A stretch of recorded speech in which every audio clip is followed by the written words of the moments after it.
Perfect. Perfect. Perfect.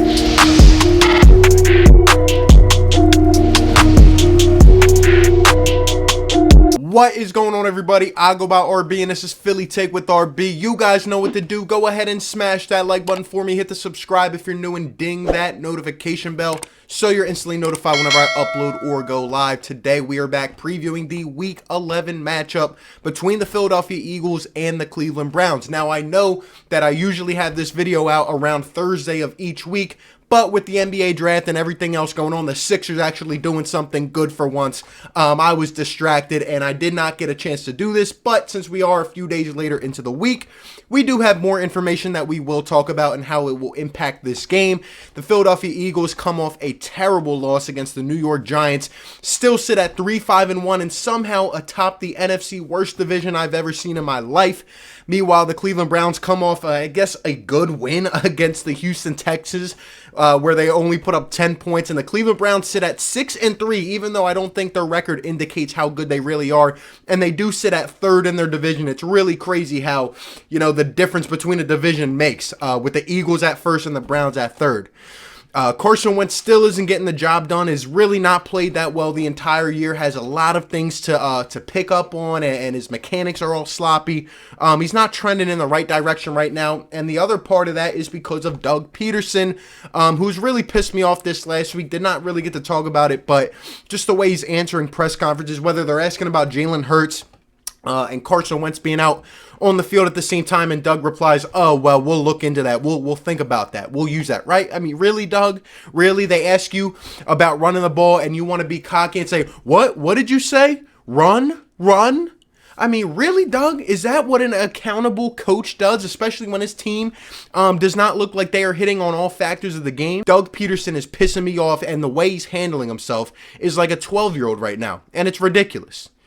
The Philadelphia Eagles will be without Rudy Ford this week. Vinny Curry is also out, and J.J. Arcega-Whiteside tested positive for the virus and was in close contact with John Hightower and Deontay Burnett. Those three will be on the virus list.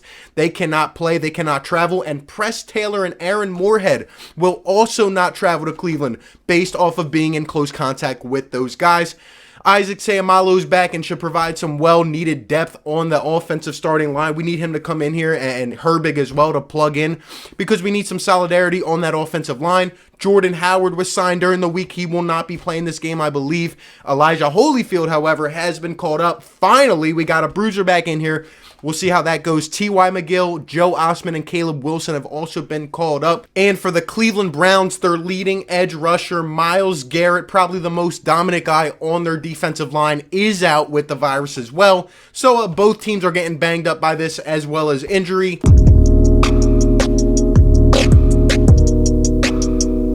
So we're going to keep it real short and simple today since we are one day away from the game. Look, number one key to this game, let Baker Mayfield sling the ball, stop the run. It's that simple. Cleveland Browns are in the top 5 in the league within rushing. Baker Mayfield hasn't put up more than 10 points in each of his last 2 games. He hasn't thrown more than 135 passing yards in the last 2 games. He does not look good at all. He does not look polished. He's almost looking like a regressing quarterback in his 3rd season, and he's just not getting it done. Both teams are at the bottom of the league in passing, but somehow, some way, the 6-3 Browns are even worse. They're worse. Jim Schwartz had a terrible game last week, and usually he does come back and bounce back after he's the only one that takes accountability, comes out and says exactly what went wrong. Jim, you got to send pressure, get Baker under pressure, under duress, make him uncomfortable, and most importantly, stop that 2-headed beast of a Browns running back duo. I mean, they're 4th in the league, I believe, in rushing. I think top 5. I think they're 4th. They had 230 rushing yards last week. In 7 of their 9 games this year, they've had over 100 rushing yards. Nick Chubb comes back last week. I had him in fantasy after missing, 6 games, and he comes back and rushes for 126 yards, I want to say, on 19 carries. He comes back and gets more carries than Miles Sanders has gotten in each game this season, with the exception of week 1. Isn't that crazy? Because Kevin Stefanski, a first-year head coach, knows what he's doing. Run the ball. Feed the beast. Use your assets. Use your identity of your team to your advantage. They're running the ball, and they have not looked back. And Kareem Hunt has been a secondary running back, but he's very, very solid as well. And it's just crazy. The D-line last week for the Eagles, we let the Giants run all over us, which we should not have. I don't think our D-line has really been solid for a couple weeks now. These guys got to step up. Our linebackers cannot get misguided by the misdirection. They looked absolutely sloppy last week. We just got to pick it up, especially on the front line. And we got to stuff this run. That's how we're going to win this game. This game will be won in the trenches, no doubt about it. My second key to this game, and ding, ding, ding, can anyone guess? What a surprise! Wake up, Doug Peterson. How many weeks have I been saying this now? Again, he's not handling himself well, but even just on the field, his play calling is atrocious. Use your backs. There's no reason Carson Wentz should still be throwing the ball 35 to 40 times a week. And by the way, I got information since it is later in the week. Apparently, it's going to be a crappy day in Cleveland tomorrow. So if you come out and throw the ball 35 plus times, you are setting your quarterback up for failure. That cannot happen. Miles Sanders continues to get less carries, but every time the guy touches the ball, he gets something positive out of it. I believe he's in the top 3 in the league in terms of yards per carry. Boston Scott had a 56-yard touchdown rush coming out of the half. He doesn't see the field again. He doesn't touch the ball. Are you kidding me, Doug? Stop going away from what's working. This week, we signed Jordan Howard. I think he'll make his way up. But anyway, Elijah Holyfield. We finally have a bruiser back in here. We've been waiting for weeks to do it. Is Doug going to come in and give him some touches? I don't know. I really don't think so. Even though Doug said this week that we're going to go to more of a committee, I mean, I don't understand. Miles Sanders, what has he done wrong to you, Doug? What has Miles Sanders done wrong? It doesn't make any sense. And in terms of Carson Wentz, I talked about throwing the ball too much. He has to be better in terms of decision making. But again, Doug has to put this guy in the best situations. Get him out of the pocket. There is no reason that last week Carson Wentz did not roll out of the pocket until 7 minutes left in the third quarter. It cannot happen. Doug even said in his press conference, I don't even know if this was being smart or just him being honest about what he really thinks. He said he was in a rhythm. Doug said he was in a rhythm and things were flowing well. I mean, stop lying to yourself, Doug. Get your best guys involved early. Play to our strengths like Kevin Stefanski is going to do. They're going to run it down our throats. That has not happened yet for the Eagles. We've still not played a full game yet this year, 4-quarter game, where I can say everything was clean for the majority. And that leads me to my last key of this game to try to win, and that is show some fight. Eagles, your backs are against the wall. Now, I don't care if you're in first place. We got Seattle coming up. We got Green Bay. We got the Saints. We got Arizona. If you lose this game, it is over.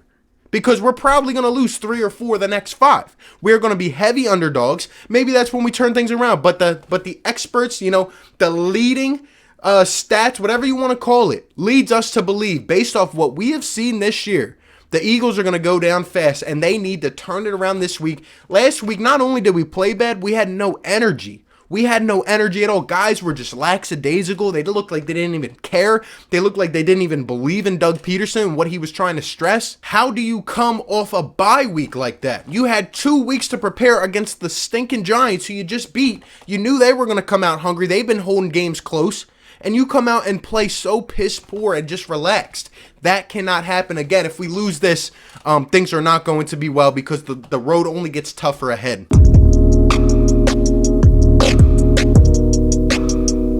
As for my standout Eagles this game, number 1, I got to go with the Eagles D-line and our linebacker core. Again, Cleveland, we know what they're going to do. It's going to be bad weather. They're going to run it right up the gut, right up the heart of our defense. And if we just allow them to come in and act like an open turnstile, well, they're just going to take the chunks off the clock here and there, and they're just going to take all the clock off. And we're not even going to have a lot of possessions. And if Carson Wentz turns the ball over or whatever else happens and we get pass happy, it's going to get out of hand. The Eagles D-line must stuff this running back core of the Cleveland Browns and make Baker Mayfield beat you in the air. Honestly, and our linebackers got to play much better. I just don't know if they can. The talent has to be there as well.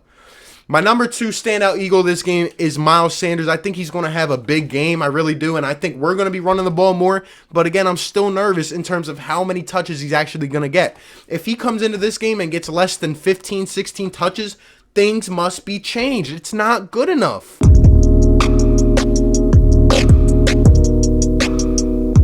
As for my breakout Eagle this week, I really like Joe Osman being called up with the absence of Vinny Curry. Osman had a good camp last year till he got hurt for the season. He had a good camp this year. Sadly didn't make it. But Osman, I mean, he shows me a nice physical presence, a guy who's going to be able to get around the edge. And I think he's going to get to the quarterback. I would not be surprised if he has a sack and a half in this game. I think Joe Osman's coming out here to prove a message. These younger guys, these guys who people might have forgotten about, they are playing harder than some of the starters on the team. I'm just going to call it what it is. I think Osman's out here trying to fight for something, and I think he's going to have a good game.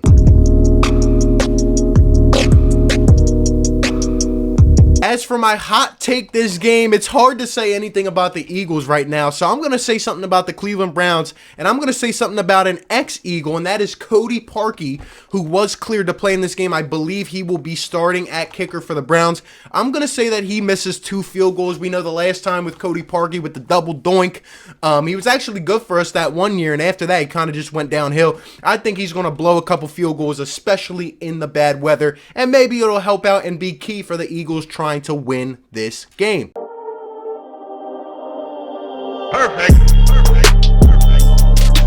Now it's time for our final score prediction. Look, I've been trying to find all these ways to be optimistic about the Eagles. I've really been doing everything I can. But when you come out and you don't play hard, and the one thing, even if you come out and play hard, but you just don't get it done, that's fine. But you don't make changes. We have not made any changes. I said it last week in my post game that the Eagles came out here and Doug did not, if he did not make a change, if he still, allows his pride to get in the way, if he remains stubborn, this Eagles team really cannot do much. We need a play caller. We need a new quarterback coach. There's a lot of issues, but it really, I feel like a few tweaks to this staff, and we would at least be trending in the right direction, getting more out of the talent that we have. We're simply not doing so. Doug Peterson still continues to answer questions and be childish about it. He's being childish about it. I honestly don't think he sees anything wrong with this team right now. Until the Philadelphia Eagles prove to me they're going to come out and play hard and make some adjustments, I'm sorry. With the next 5 weeks, they're going to be tough, and I just cannot do it until they prove to me